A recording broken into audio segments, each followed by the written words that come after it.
Good morning. Today is Tuesday, February 2nd, 2021. This past Sunday, the Jewish world lost one of our beloved and rare giants, Rabbi Dr. Abraham Twerski.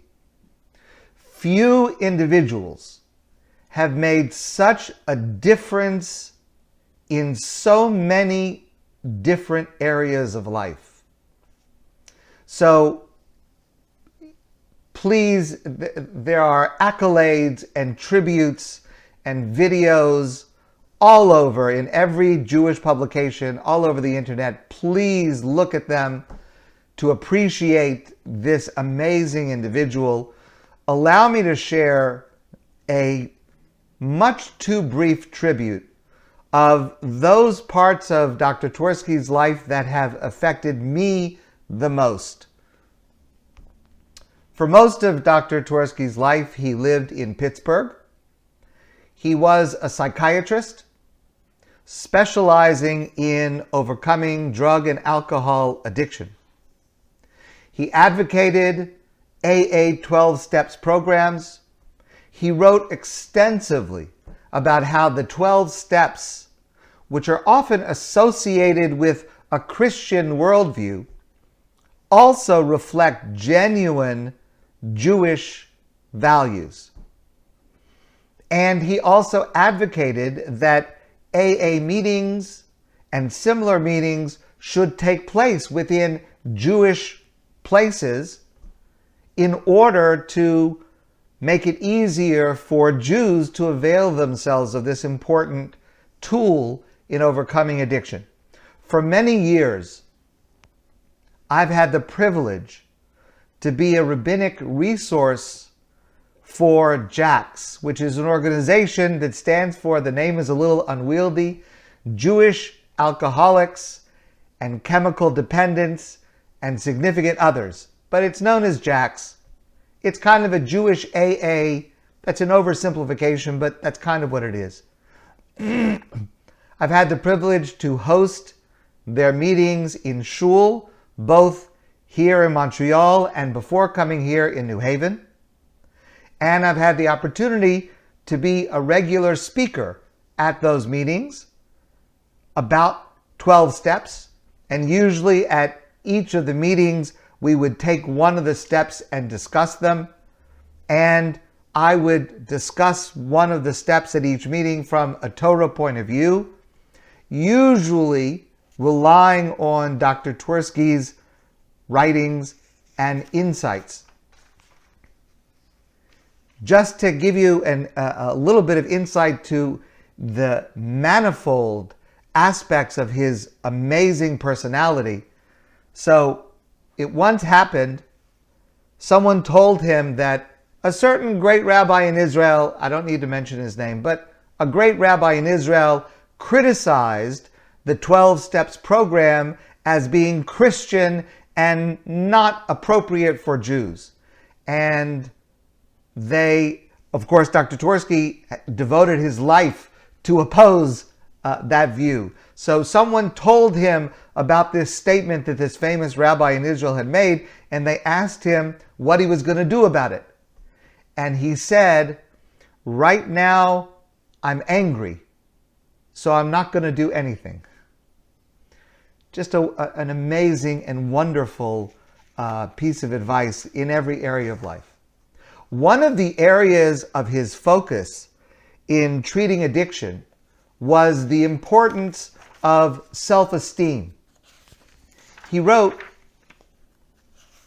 "Today, I sit in my office and a young man or woman of 16 or 17 is brought in for treatment of a drug abuse problem, and questioning will elicit that for several years this beautiful child has been putting these harmful substances into their body, and he says, 'Tell me, what do you do if you're working in the kitchen and you accumulate garbage? Where do you put the garbage?' And he says, invariably, the young person will look at them with a puzzled look and they'll say, 'Well, Of course, you put it in the garbage can. Where else do you put it? And then he says, tell me, my child, how is it that you have been putting all of this drug garbage into yourself? I'm sure you know that this stuff that you're taking is garbage.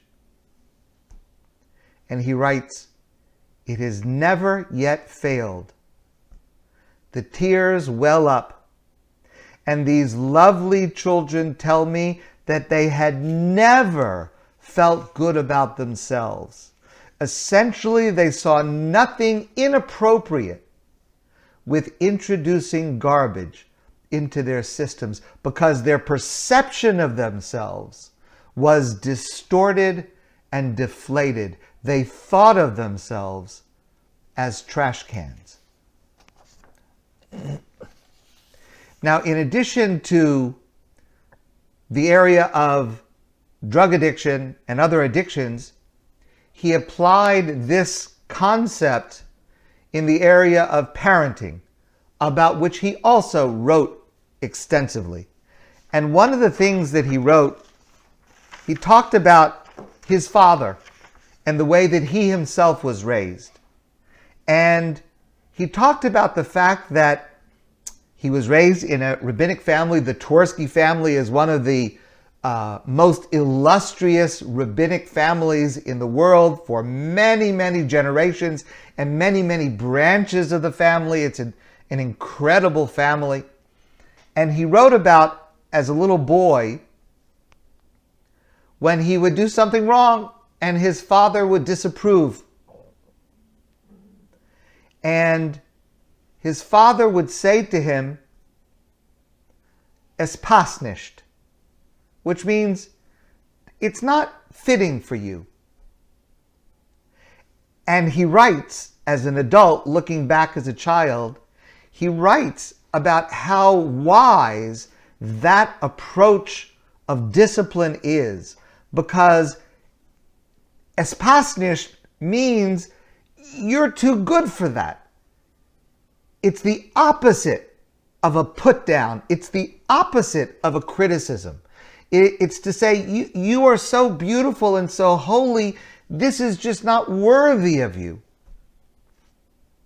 And the emphasis, he says, was on me, he writes, rather than on the behavior. And it's such an important point of view. So he tells this story, and this is just, it's a great story. So he says, as a child, he was somewhat of a chess prodigy. And people would come to visit, and he would enjoy playing chess with older adults, and he was quite good. I also am a chess player.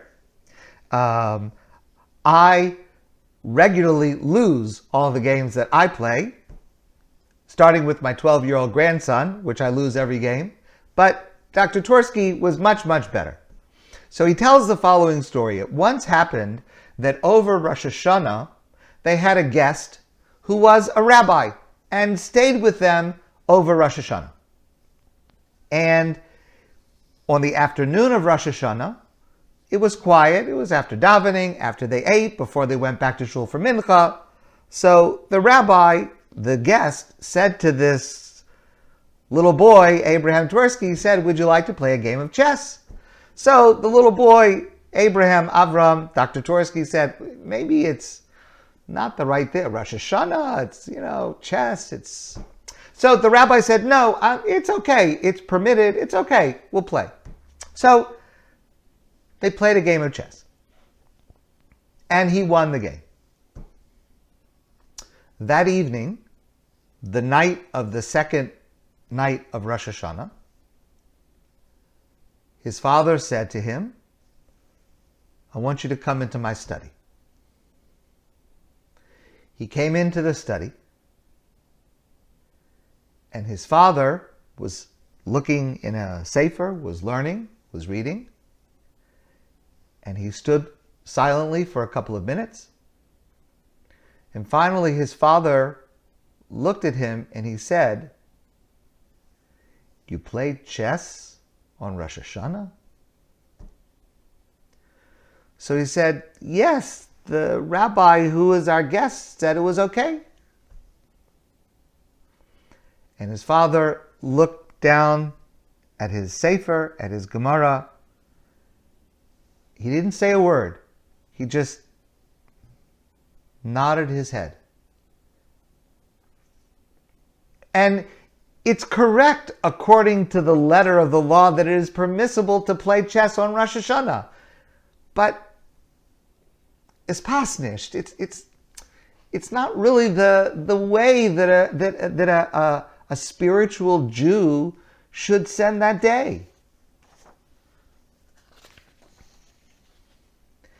And his father didn't tell him that he could leave the room, so he stood there.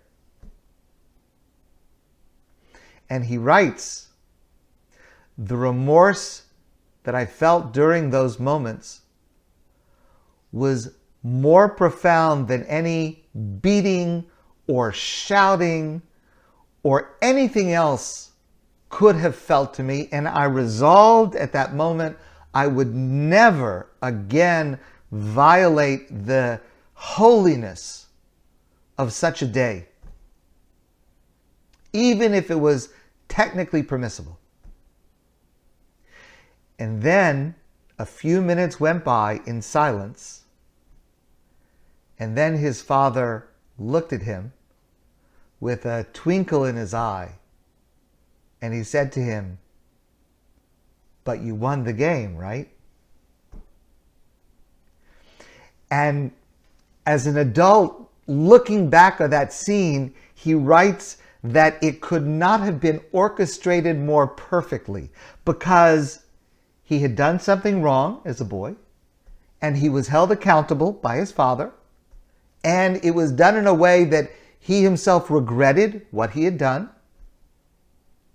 And once that happened, that silent interplay had happened, it was clear to his father that he needed to be raised up, to be lifted, his self-esteem to be lifted. And he understood, maybe he didn't understand it then, but he understood later, his father never would have asked him that question, "Did you win?" unless his father had known that he had won, because he certainly would not have wanted to embarrass him to say, "No, I lost." So he asked that question as a way to say, yes, you did something wrong, you're held accountable, you need to improve, but I still am proud of you, and I still love you very much. And he just writes about how perfect that approach to parenting is in being able to hold a child accountable, but also to raise the child's self-esteem. Another area in which Dr. Twersky was a trailblazing leader was in getting the Jewish world to face domestic abuse within our community.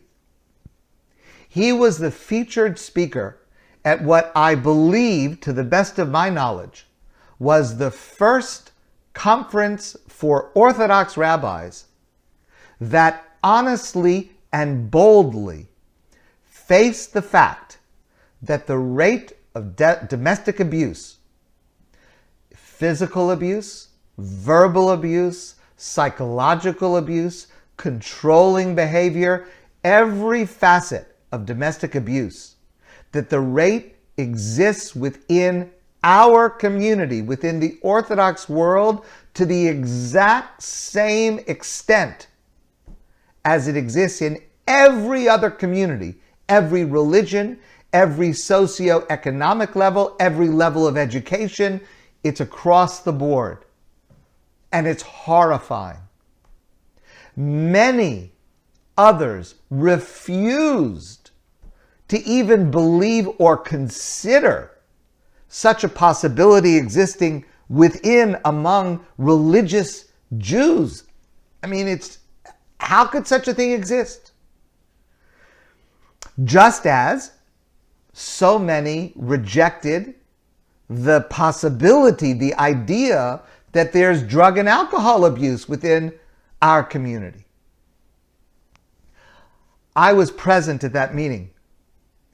It took place in the late 1980s at the Fifth Avenue Synagogue in New York. It was hosted by an organization, an amazing organization called Shalom Task Force. And that meeting was attended by hundreds of Orthodox rabbis from across the spectrum of Orthodoxy. That was the impetus for me and for many, many others to take up this cause.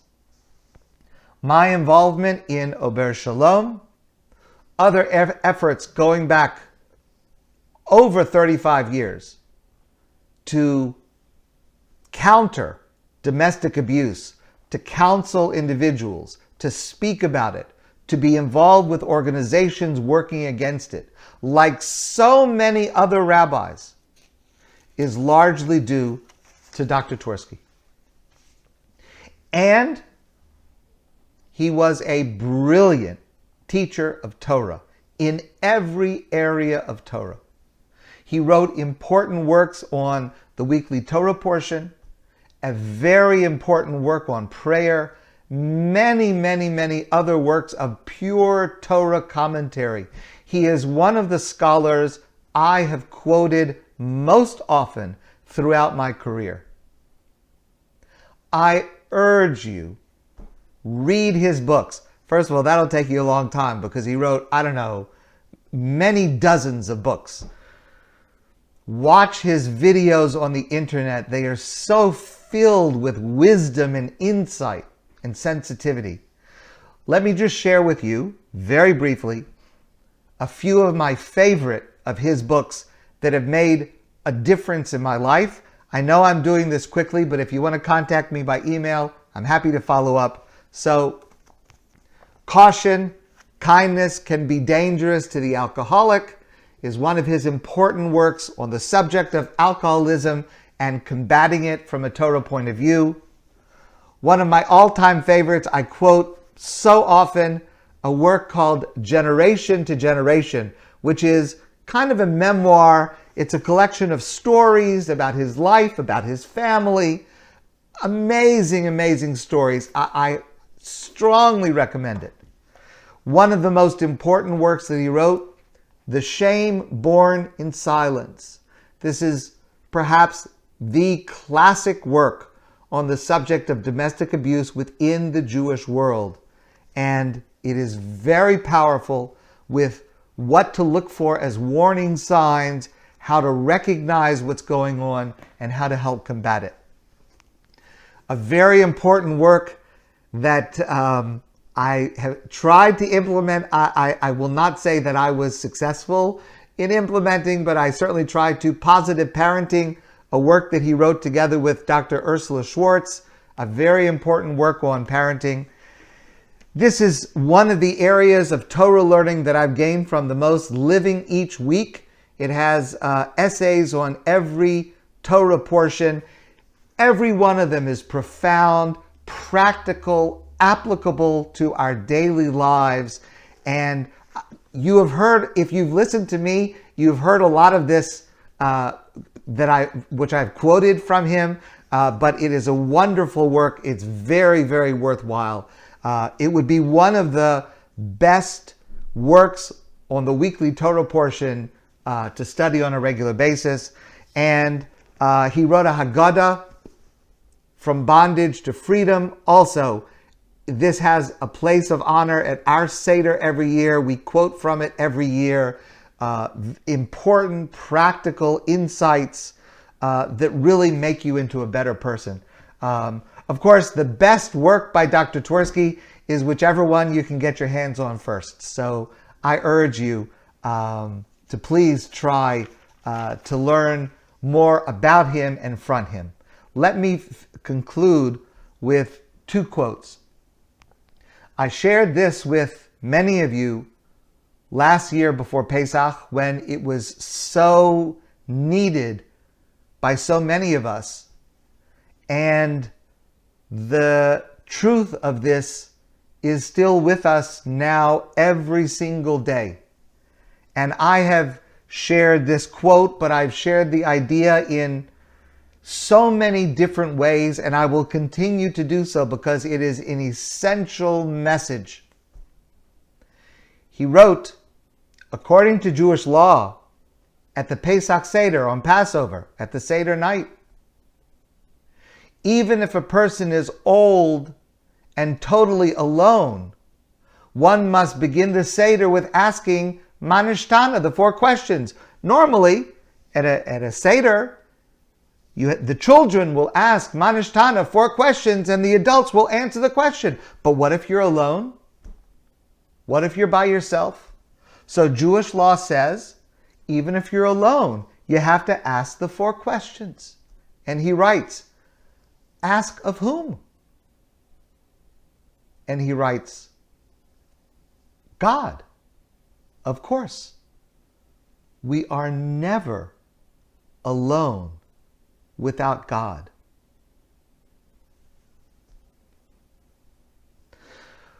Finally, I want to leave you with this. A story that, to my mind, encompasses Dr. Twersky's life and leadership. And it's a story that continues to motivate me every single day. He tells the story of a Hasidic Rabbi who lived many years ago. And this Rabbi was sick, and he went to the doctor, and the doctor had to perform a medical treatment that was extremely, extremely painful. It's like something that almost a person could not handle it. And this is before anesthesia, and it's something that caused unbearable pain, but it was necessary because of the condition that this Rebbe had. And as the doctor proceeded to implement this painful treatment, the Rebbe seemed not to register the pain. He was silent. It was as if he didn't feel anything. So the doctor was amazed. And he said to him, how is it possible that I know that it's necessary, I have to do it, I don't want to cause you pain, but how is it necessary that you're going through this and you're not even registering the pain? And the Rebbe said to him, you know, when someone comes to me for help with a problem, and in spite of how much I want to help that person, I find that I am unable to do so. If at such a time I don't jump out of the window in pain, I certainly don't have to cry out in pain now.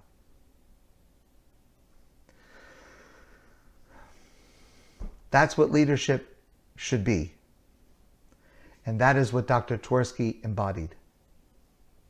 May his memory be a blessing for everyone who has the privilege of knowing him and of learning from him.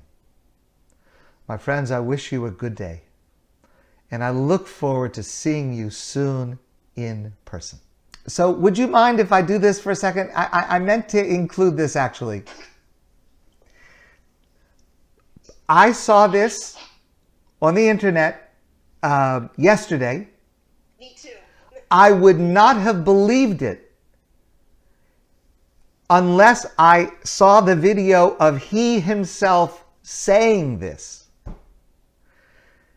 He told the story that he composed the tune. I'm going to share it with you in just 1 second. He composed it himself.